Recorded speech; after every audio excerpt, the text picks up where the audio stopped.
Personally, I hated the place. For a start, I didn't believe in God, and often used to think that if there was a God, even he would get bored at the same hymns and prayers week after week. That didn't stop the vicar, though. His sermons went on for hours, and they never varied. Pray for mercy. We're being punished for our sins. We're all doomed.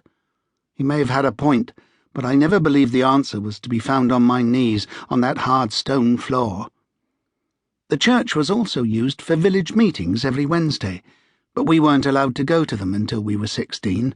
Until then, you weren't considered grown-up enough to join in the discussion, even if you were grown-up enough to slog your guts out from dawn to dusk. It was funny how it worked. The door wasn't actually in the church, it was around the back. The church was surrounded by a cemetery full of wonky gravestones with a gravel path running through the middle, and I often used it as a shortcut home. On the other side, there was an even older church, or the remains of one that had originally stood on the site. Not much of it was left, just a couple of crumbling archways and a wall with 2 gaping holes that might once have been magnificent windows, stained glass and all the rest of it. And beneath them, a wooden door. There'd always been something strange about the door because, first of all, it didn't go anywhere. There were a couple of tombstones in front of it and a small gravel yard behind, but it didn't lead into a sacristy or cloister or any other part of the building, and there was a sort of question mark over the door itself. That is to say, who made it and when? The ruins were literally hundreds of years old. Pre-medieval, Miss Keelan said, and yet the door didn't look ancient at all. I mean, if it had been there for centuries, how come the wood hadn't rotted?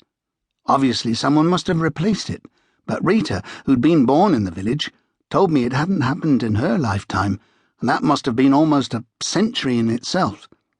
It was very weird. And one evening at the end of August, it suddenly opened, and a boy fell out. I was on my way home from the orchards, where I'd been apple picking, one of my least favourite jobs, although, to be honest, anything to do with the growing and storing of food is hard work, boring and repetitive. The worst things about apple picking? Realising that the overripe golden delicious you've just spent half an hour shaking off the branch is actually going to be neither golden nor delicious. Finding that a wasp has burrowed into its rotten core and getting a nasty sting on your palm as a result. Spiking yourself for the 50th time on a bramble that's been waiting a whole year to gouge into your flesh. Lugging the basket back to the collection point in the full heat of the afternoon with blisters on your shoulders and worse ones on your fingers. And the endlessness of it. Mr. Bantoft, farm manager, fruit division, had said there were fewer apples that year. He said the entire orchard was beginning to fail, but it didn't seem that way to me. Anyway, I was tired and I was grubby and I wasn't thinking of very much when the door in the old wall opened and this boy staggered forward and crumpled onto the grass. He was quite skinny, with long, very black hair cut straight across his forehead, and I was puzzled because I didn't recognize him. But then one side of his face was streaked with blood. In fact, there were pints of the stuff pouring down the side of his cheek.